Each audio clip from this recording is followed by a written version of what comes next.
الصراط المستقيم صراط الذين أنعمت عليهم غير المغضوب عليهم ولا الضالين.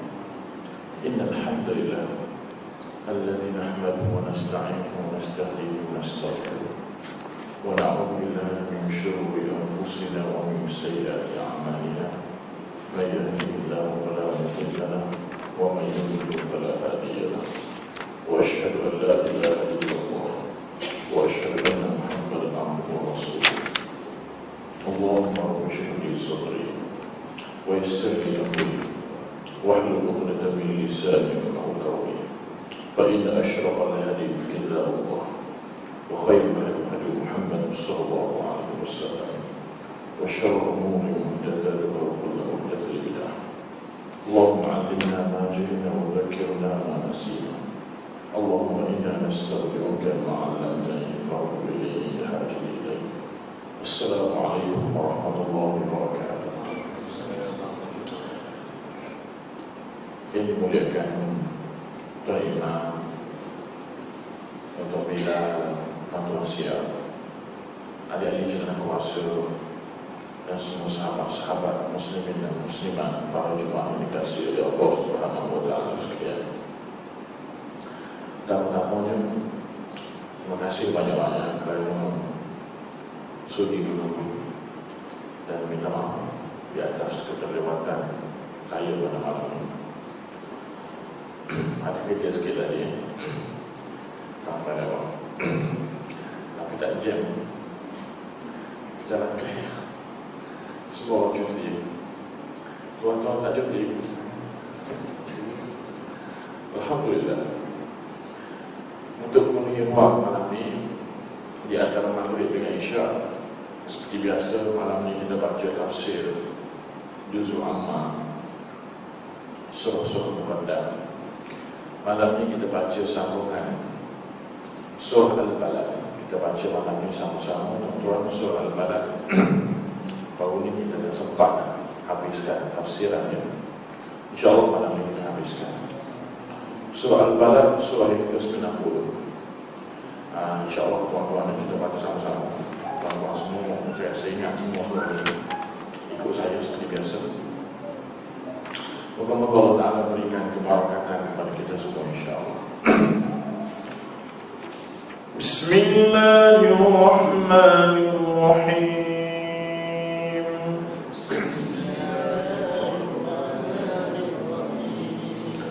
La uqsimu bihadzal balad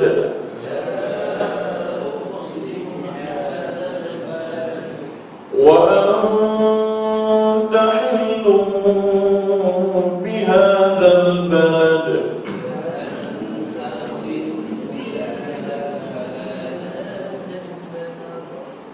ووالد وما ولد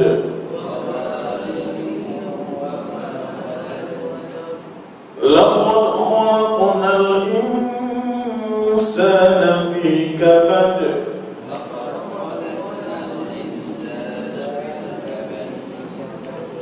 أيحسب أن لن يقدر عليه أحد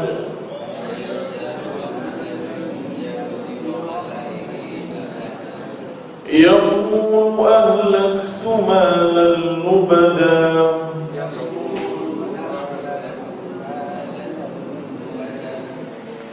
أيحسب أن لم يره أحد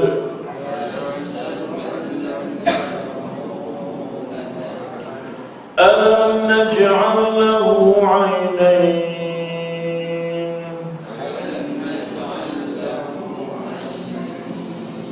ولسانا وشفتين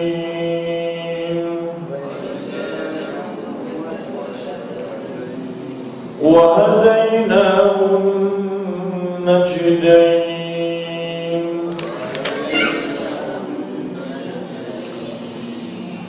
فلاقتحم العقبة وما أدراك ما العقبة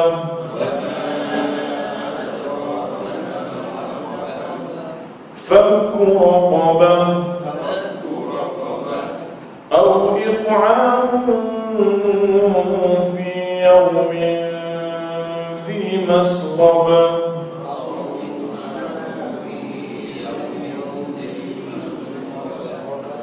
يتيما ذا مقربة أو مسكينا ذا مسربة ثم كان من الذين آمنوا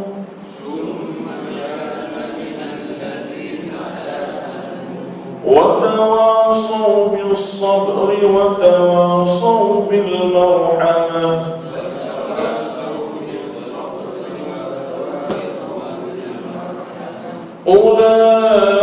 أولئك أصحاب الميمنة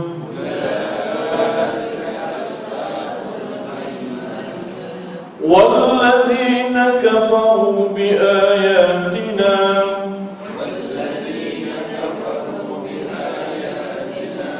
هم أصحاب المشأمة عليهم نار مؤصدة. Alhamdulillah. Suratul Balad.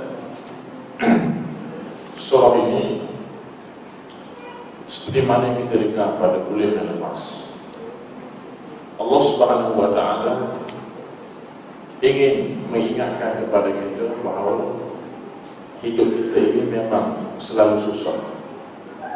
Kita manusia ini dijadikan dalam keadaan susah.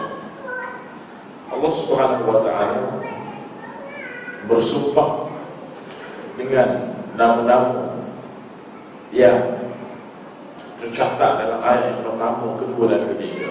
Semua itu sumpah terhadap benda-benda yang besar. Pada ayat pertama, Allah Subhanahu wa Ta'ala bersumpah dengan nama kota Mekah.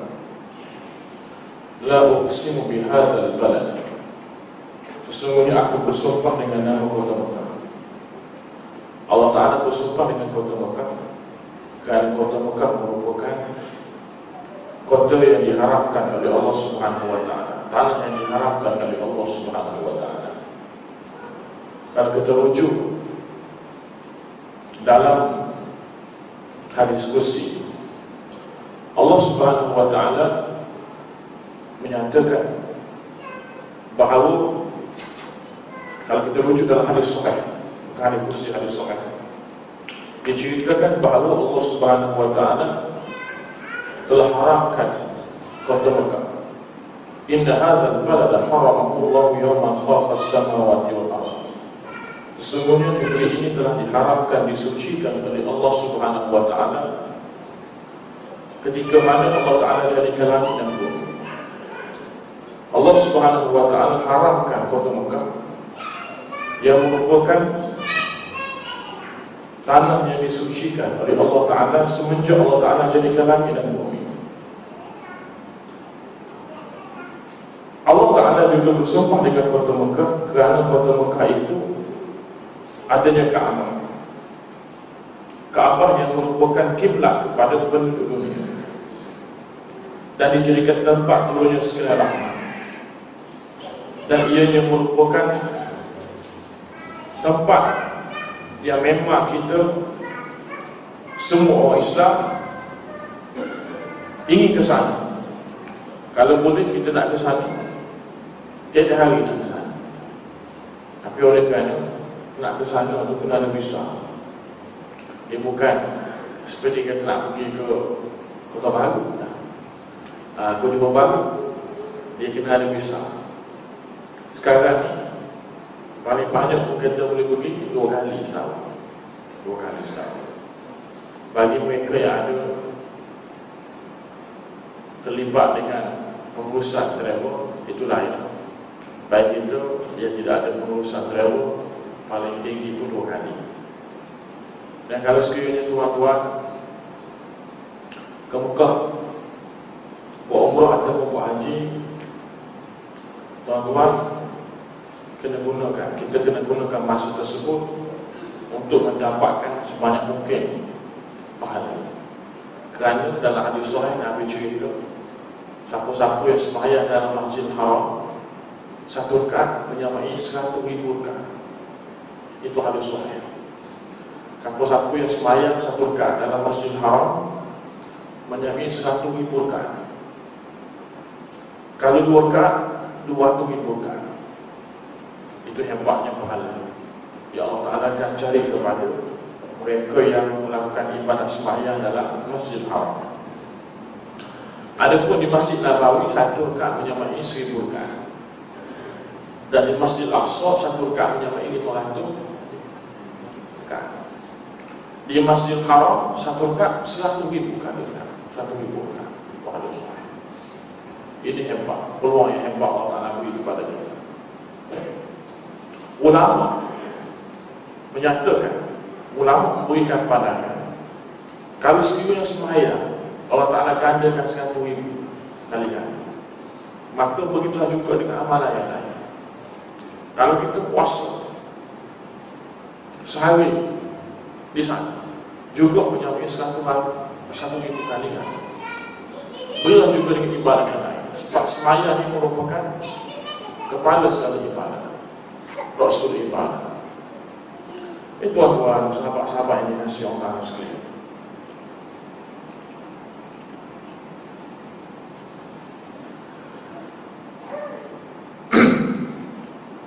ayat yang kedua, wa anta hillun bihadzal balad, dan kamu Muhammad penduduk kota Makkah. Allah Ta'ala jadikan Nabi kita Muhammad SAW dilahirkan di kota Makkah. Wa anta hillun bihadzal balad, Nabi kita Muhammad SAW dilahirkan di kota Mekah pada tanggal 12 Rabiul Awal tahun Gajah. Kebetulan tahun itu ada peristiwa bergajah, maka orang Arab namakan tahun itu tahun Gajah.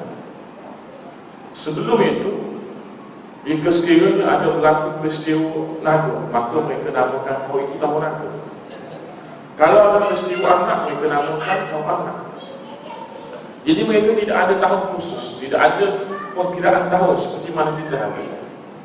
Mereka hanya gunakan hari bulan dan juga bulan. Nabi kita lahir pada waktu subuh, waktu pagi, hari Isnin 12 Rabiul Awal. Dan kebetulan itu, tahun itu ada peristiwa bergajah, di mana Abraham membawa gajah yang begitu ramai, yang begitu banyak, untuk menyerang kota Mekah, menghancurkan Kaabah, memusnahkan Kaabah. Dan Abraham mahu orang Arab keseluruhannya berpindah menuju ke Yaman untuk melakukan ibadah di sana. Lalu Allah Subhanahu wa Ta'ala datangkan kepada mereka burung ababil. Ya Allah Ta'ala cerita dalam surah Alam tara kaifa fa'ala rabbuka bi ashabil fil alam yaj'al kaydahum fi tadlil wa arsala 'alayhim tayran ababil tarmihim bi hijaratin min sijil faj'alahum ka'asfin ma'kul. Dikatakan tentera bergajah itu serang Kaabah, ada pendapat kata 45 hari dan ada kata 50 hari. Dan kemudiannya Allah Ta'ala utuskan burung ababil yang membawa batu dari neraka. Batu itu dikatakan kecil, bersama anak batu, anak batu. Lalu bila kena kepada mereka, mereka hancur terus. Kasfi makku ni seolah-olah ular, daun dimakan ular. Itu dia. Bila kena saja batu itu, gajah dan turut Abraham semuanya mati sekali mati. Di mana daun dimakan ular, kasfir makul. Lalu mereka namakan tahun ini tahun gajah. Nabi kita Muhammad SAW dikatakan sayang kepada Allah.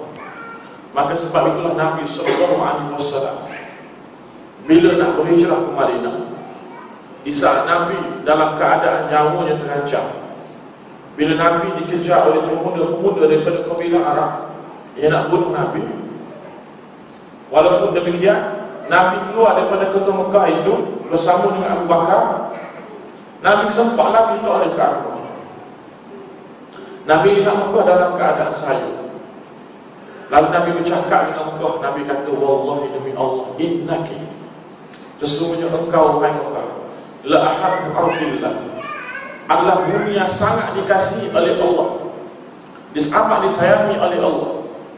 Falaula anna qaumaki, maka jika sekiranya kaum ma'akhrijuni tidak menghalang daripadanya, ma'akhrajtu fikri, saya aku tidak akan keluar daripada kamu. Nabi berbisik-bisik dengan Mekah. Cerita Nabi sayang sangat kepada Mekah. Wa anta hillum bihadzal balad, kerana kamu Muhammad penduduk kota Mekah. Dan dikatakan Nabi kita Muhammad sallallahu alaihi wasallam, yang mana Allah Ta'ala sifatkannya adalah insan yang paling hebat. Yang dikatakan dalam hadis kursi, diceritakan oleh hadis kursi, sehingga kan Nabi Musa mahu jadi Nabi kita Muhammad SAW. Nabi Musa bila bercakap dengan Allah Ta'ala di Bukit Tursina, dalam hadis kursi menceritakan Allah Ta'ala bagi tahu kepada Nabi Musa bahawa hebatnya Nabi Muhammad ini, aku tuliskan namanya sekali dengan nama aku di Arsy. Allah Ta'ala bagi tahu Nabi Musa, aku tuliskan nama Muhammad ini sama aku di Arsy. Dan aku jadikan umat Muhammad itu umat yang paling awal akan masuk ke dalam syurga. Sebelum daripada umat Nabi-Nabi yang lain masuk ke dalam syurga. Lalu dipendekkan ceritanya, Nabi Musa minta dengan Allah Ta'ala supaya jadikan dia sebagai Nabi tersebut. Lalu Allah Ta'ala kata, tak boleh, sebab Nabi itu di kalangan umat. Lalu kemudiannya Nabi Musa minta Allah Ta'ala jadikan dia umat, salah seorang umat Nabi Muhammad SAW. Lalu Allah Ta'ala kata, macam mana kamu nak jadi umat Muhammad sedangkan kamu lahir sebelum daripada umat itu? Lalu Allah Ta'ala kata kepada Nabi Musa, kamu jangan bimbang wahai Musa, sesungguhnya aku akan datangkan kamu bersamanya, jumpakan kamu bersamanya Muhammad itu di dalam jalan di syurga nanti. Ini hebatnya Nabi kita Muhammad sallallahu alaihi wasallam.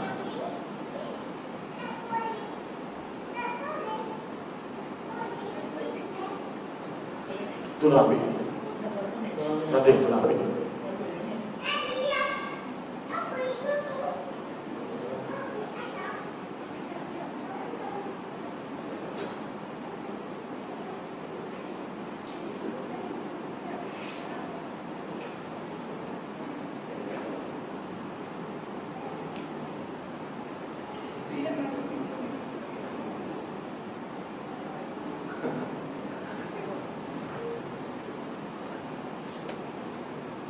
Ayat nombor 3.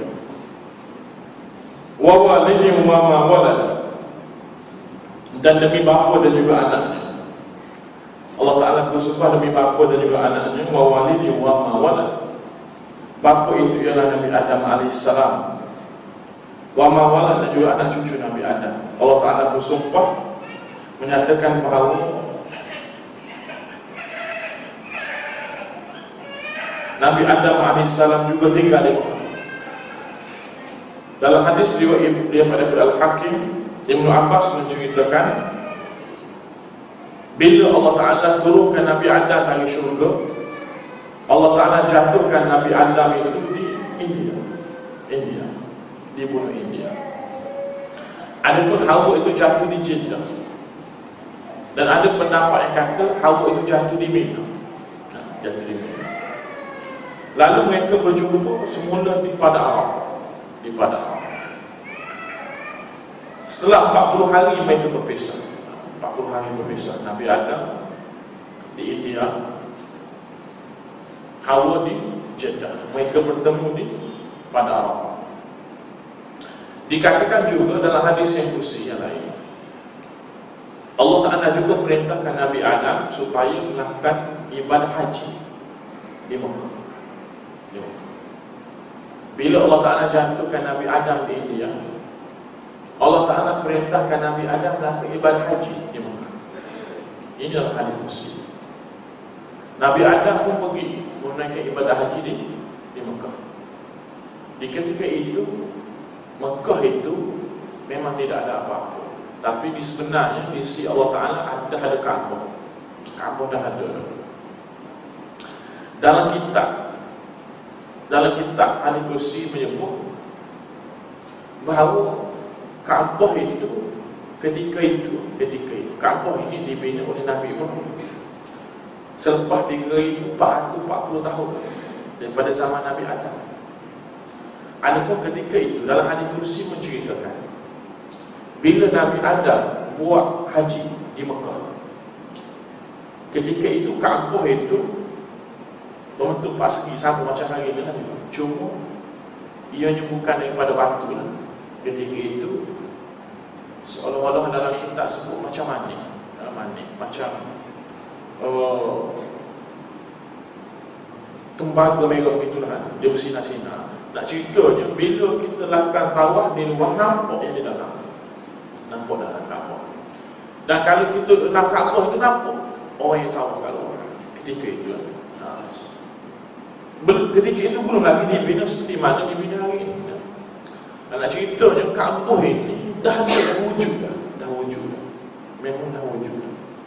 Kalau kita relatekan dengan hadis sahih riwayat Imam Bukhari, sebelum Allah Ta'ala jadikan Nabi Adam Nabi, Allah Ta'ala dah perintahkan malaikat supaya letakkan batu asas untuk Kaabah di Mekah. Dan bila mana Allah Ta'ala turunkan Nabi Adam daripada syurga,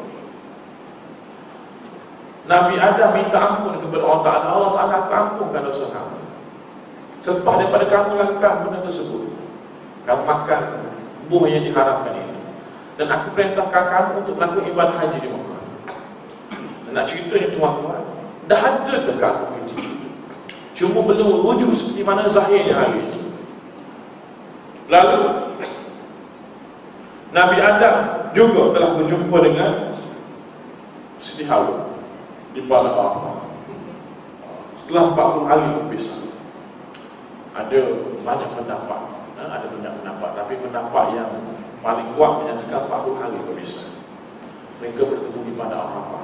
Di Padang Arafah ni tempat kita berdoa di Padang Arafah supaya cepat-cepat dipertemukan jodoh. Bagi mereka yang belum ada jodoh dan bagi mereka yang dah ada jodoh, nak tambah jodoh. Ada ke dalam ramai pergi minta pergi doa nak temukan jodoh yang baru? Ada berani kita bela? Ada. Itu imam yang muat ni. Saya pun sama tuan-tuan. Saya sama tak berani. Berani cakap kan. Baik. Jadi Allah Ta'ala bersumpah pada ayat nombor 3, dan bapa kamu iaitu Nabi Adam pun tinggal di Mekah. Dalam riwayat menyatakan Nabi Adam dan Hawa ini dapat anak 520 orang. Setelah Siti Hawa bersalin sebanyak 260 kali. Ada riwayat yang nyatakan demikian ini. Saya tidak katakan sahih, tapi ada riwayat yang kata begitu. Setiap kali bersalin dapat 2 anak kembar, lelaki dan perempuan. Baik. Ayat nombor 4. Laqad khalaqnal insana fi kabad.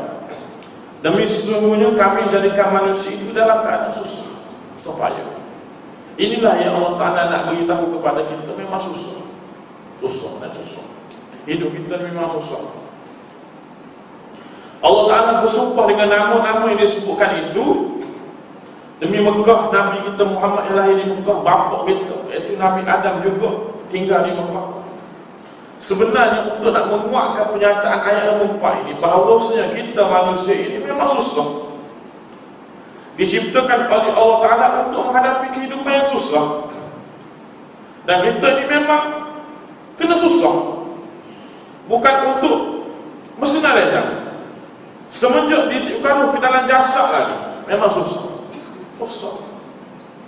Bukannya bila mana kahwin tu dapat, tak semestinya.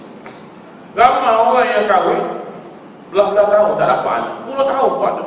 Dan memang tak dapat anak sampai bila-bila buat. Ini kerja Allah Ta'ala belakang. Sebab dalam rahim perempuan itu, dalam kitab akidah, dalam kitab akidah itu, kita boleh rujuk dalam kitab akidah tu, akidah Ahlussunnah wal Jamaah.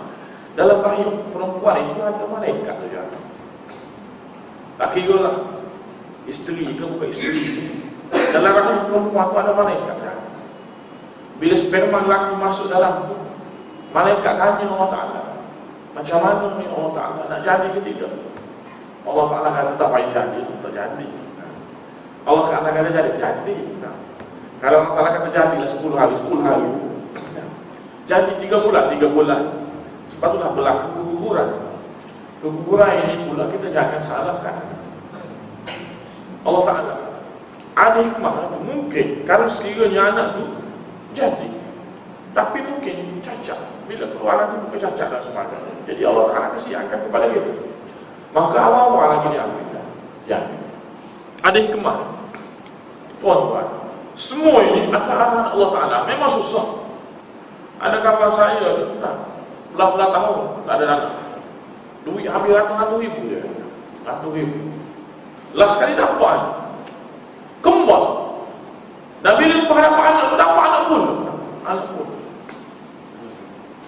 Jadi ini semua kerja Allah Ta'ala. Dan ada tu yang tak dapat anak langsung. Kesian, sedih kan? Sedih. Tengok muka tu sedih kan? Kawan saya yang tak dapat anak puluh-puluh tahun sedih. Muka tu kalau kita tengok muka dia, muka bini dia tu yang putih comel tu, bila tengok Allah nampak kesian. Muka bermasalah. Muka 10 stik. Orang Kelantan kata muka 10 stik. Sedih kan? Tengok muka suami dia, muka 5 stik. Sedih lagi. Memang tak ceria, tak ceria. Ini semua kerja Allah Ta'ala. Kerja Allah Ta'ala. Bila dapat anak, susah juga. Kena jaga anak, susah juga. Jadi, nak cerita selalu susah. Bila disusukan, setelah disirahkan susu, bila besar, mencari cara hidup, susah juga. Susah juga. Ada tu terlipat dengan G25. Bila besar, terlibat dengan G25. Allah. Allah Akbar. Yang terlibat dengan G25 tu, geng-geng yang pecah-pecah belakang tu, yang kumpul tunggu. Tapi macam mana pemikiran hak asasi manusia, kepala otak dia. Semuanya hak asasi manusia. Semuanya bebas belakang. Nak bersuara bebas, nak amalkan amanah-amanah ajaran pun boleh belakang, bebas pula. Hak individu masing-masing. Itu dia. Dan masalahnya ada mufti yang setuju. Ada mufti yang setuju pula pendapat mereka. Ada juga mufti lagi tidak. Allah. Memang mufti itu carilah belakang. Carilah belakang. Tak ada kerja. Ini tuan-tuan, sahabat-sahabat, susah. Nak masuk ke dia bukan yang mudah, payah, susah. Untuk teruskan hidup susah. Akhirnya ketika datang ajal, susah juga. Dan memang seluruh hidupnya menempuh kesukaran dan kepayahan. Payah belakang. Kata Ibnu Mas'ud, bila turunnya ayat ini kepada Nabi SAW, maka ia menjadi penghibur kepada Nabi SAW. Tuan-tuan, sahabat-sahabat, tuan-tuan, Nabi kita Muhammad SAW, insan yang hebat, selalu diuji oleh Allah SWT. Diuji dengan macam-macam pelbagai ancaman, pelbagai cobaan. Sejak kecil lagi, tuan-tuan, Nabi kita Muhammad SAW, ketika mana ibunya mengandungkan Nabi SAW. Kita dengar azan sekejap, tuan-tuan. Kemudian kita sambung, insyaAllah. Sambung beberapa minit. Tuan-tuan sekejap. Nabi kita Muhammad SAW telah menempuhi berbagai mihnah tribulasi cubaan dugaan yang amat hebat semenjak daripada Nabi dalam kandungan rahim ibunya lagi. 2 bulan dalam kandungan rahim ibunya, bapa yang telah meninggal pada usia 25 tahun. Dan bila Nabi lahir dengan keadaan ayah kemudian dipelihara, dijaga oleh orang lain. Bila usia 6 tahun ibunya pula meninggal, dijaga oleh Abdul Muttalib. Kesian tuan-tuan. Abdul Muttalib pula meninggal, dijaga oleh bapa saudara Abu Talib. Abu Talib anak yang ramai, jaga juga Nabi walaupun dalam keadaan susah. Nabi ini orang lain dijaga. Dan bila besar, ujian lain nak dibunuh dan sebagainya. Kita hari ini tuan-tuan, ada ke di antara kita ni yang dapat ujian sampai nak dibunuh? Tak ada. Semua senang lenang belakang. Tidur pun dah lekor, semayang pun dah lekor. Bila panas sikit rasa nak marah, sikit je kan. Sikit je kan. Sikit rasa nak marah. Senang lenang kita ni. Nabi tuan-tuan dalam keadaan ujian, sentiasa ujian. Jadi bila turunnya ayat ini kepada Nabi SAW, maka Ibnu Mas'ud kata ayat ini menjadi penghibur kepada Nabi SAW. Setelah mana Nabi mengalami kesukaran lantaran menghadapi orang-orang kafir yang memusuhi, maka kita tuan-tuan, kita ni yang dapat ujian ini sikit sangat. Nak bandingkan dengan Nabi, jauh sangat beza. Jadi oleh itu tuan-tuan, kalau kita ada menghadapi kesukaran hidup ini, kita kena ingat bahawa Allah Ta'ala memang jadikan kita ini dalam keadaan susah. Laqad khalaqna, demi sesungguhnya. La itu sesungguhnya, khalaq pada sesungguhnya dalam bahasa Arab. Sesungguhnya khalaqna, kami jadikan insan, manusia, fi kabad, dalam keadaan susah. Memang susah. Jadi kalau ada di antara kita yang mengeluh susahnya, kita bacakan ayat ini, dan kita kena selalu ingat ayat ini. Memang kita ini susah. Tidak ada orang yang senang terus mereka menghadapi kesukaran. Dan Nabi SAW, kalau kita baca dalam hadis sahih tuan-tuan, pada suatu hari Nabi ketika sedang berjalan, Nabi lihat ada beberapa orang sahabat berkumpul di satu tempat.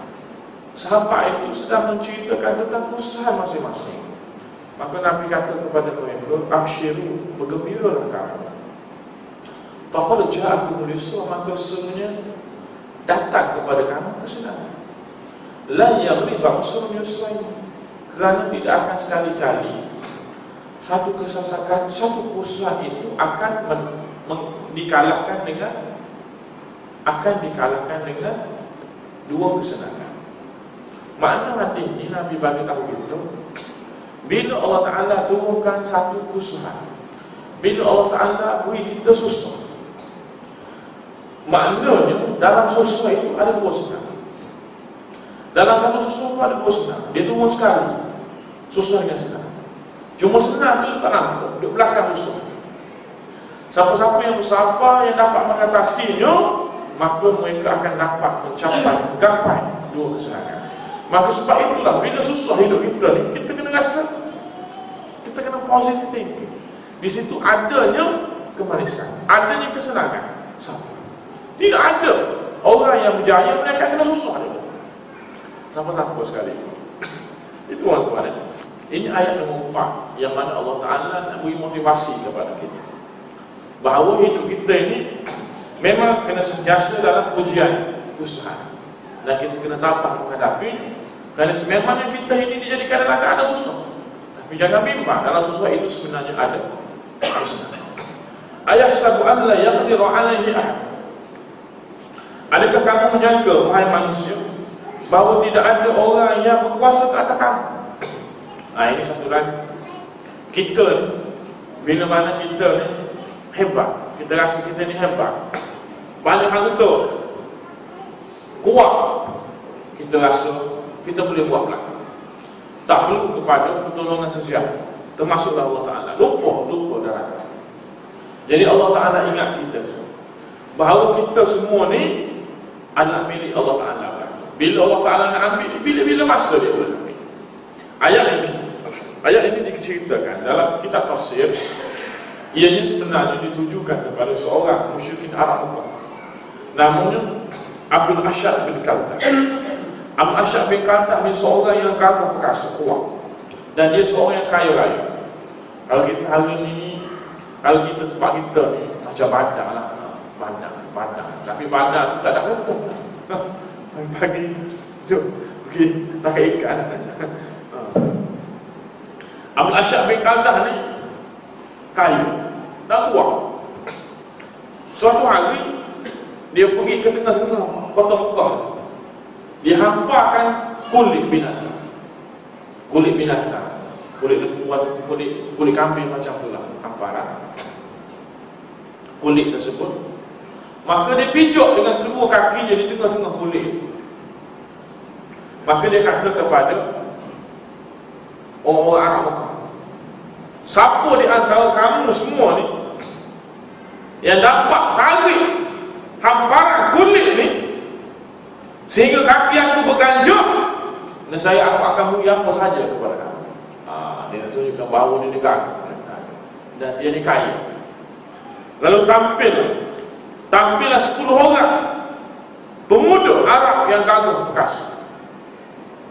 Lalu pegang pucuk-pucuk kain kulit tu, lalu tarik sampai koyok. Kulit sampai koyok. Kulit dalam kitab sebut kulit binatang sampai koyok, pucuk kulit tersebut. Tapi kakinya sikit pun tidak berganjal. Itu hebat. Tapi sikit pun kakinya tidak berganjal dan masih memijak di atasnya. Lalu dia pun suka, dia suka. Ini nak ceritanya orang yang sombong, orang yang menyombongkan diri sebab kekuatan yang ada padanya dan juga harta yang ada padanya. Jadi kita ni tuan-tuan, jangan sekali-kali kita sombong. Mentang-mentang kita ni kaya dan kita ni kuat, sihat, lepas tu kita sombong. Kita rasa takabur.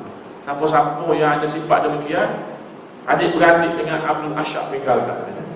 Adik-beradik dengan Abdul Asyad bin Kaldah. Kita kena ingat tuan-tuan, semua itu kepunyaan Allah Ta'ala. Bila-bila masa dia boleh tarik, dia nak tarik, dia boleh tarik. Yaqulu ahlaktu malan lubada. Dia kata, aku telah membelanjakan harta aku yang banyak, aku boleh buat apa saja. Sebab apa dah banyak? Harta ni milik Allah Ta'ala. Allah Ta'ala nak ambil bila-bila masa dia boleh ambil.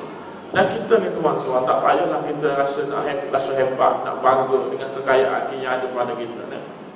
Bila kita mati nanti, tak ada apa yang masuk kubur je, bersama kita kain putih tu je. Betul ke tidak tuan-tuan? Kain putih dengan kapak tu je. Ada apa tu je. Kalau tinggalkan bini kita, mungkin bini kita kahwin dengan orang, harta kita yang banyak itu mungkin bini kita guna, lepas tu dia kahwin dengan orang lain. Kebetulan kita dalam kubur tu 4 bulan, 10 hari kemudian, malaikat datang kepada kita.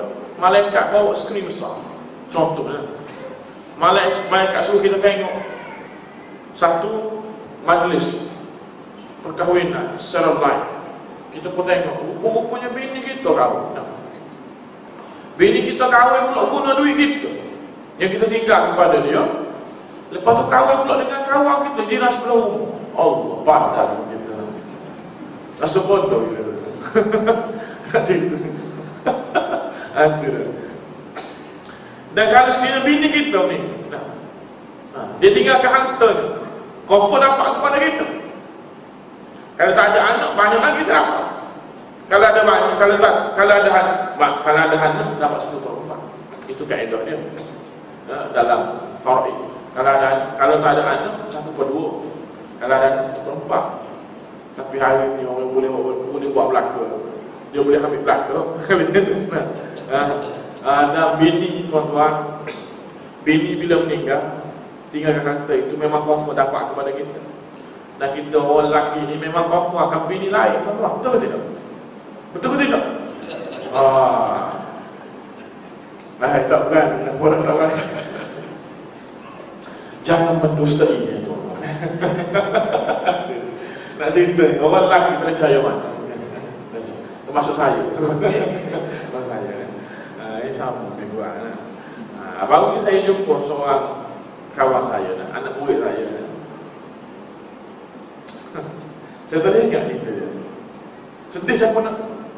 Sedih siapa? Sedih siapa? Sedih campur dengan sup. Saya duduk makan roti kambing di kedai makan. Salah satu kedai makan. Dia makan saya sorang sebab saya ingat sekejap nak pergi tempat air, ingat sekejap. Saya sorang. Dia tengok saya. Ustaz, lama saya cakap ustaz. Boleh saya duduk ustaz? Saya kata, boleh. Dia siap pergi bayar. Saya makan tak habis. Dia bayar. Ustaz, kaki dia tempak. Pakai tongkat. Ustaz, saya accident ustaz. Accident. Baru accident ustaz. Kaki saya patah ustaz. Yang saya sedih anak saya ustaz. Bini saya meninggal ustaz. Dia berlaku. Baru accident. Dia berlaku. Bini saya meninggal depan mata saya ustaz. Saya sayang sangat-sangat bini saya. Menangis. Dia cerita tu menangis. Keluar mata. Dia minta tolong saya. Beri semangat kepada dia. Saya sayang sangat kat isteri saya ustaz. Saya tak boleh hidup tanpa dia ustaz. Saya minta tolong sangat-sangat ustaz. Beri semangat balik kepada saya. Saya tengok dia menangis. Saya keluarkan semua ilmu-ilmu saya. Bagi semangat balik. Baca Al-Quran, baca hadis. Dalam kita mamak ni. Makan pun tak habis lagi. Sedih tengok dia menangis. Bagi semangat balik kepada dia. Seronok dia dengar. Saya bagi semangat kepada dia. Lepas habis saya bagi semangat, dia bagi tahu saya ustaz. Awal bulan depan saya nak jemput ustaz datang ke rumah saya. Saya tanya ada kenduri. Saya tanya, anak kahwin? Bukan, anak saya nak kahwin. Anak kahwin. Ingatkan anak nak kahwin, dia nak kahwin tu. Tadi sedih menangis. Bini baru dia mati, tuan-tuan. Lagi dia meninggal. Allah Akbar. Tanah merah lagi, tuan-tuan. Tak boleh percaya mana. Siap tunjuk bakar bini dia kepada saya. Dan ni ustaz. Elok dah semua. Allah Akbar, tuan-tuan. Saya rasa puan-puan mungkin ada yang macam tu.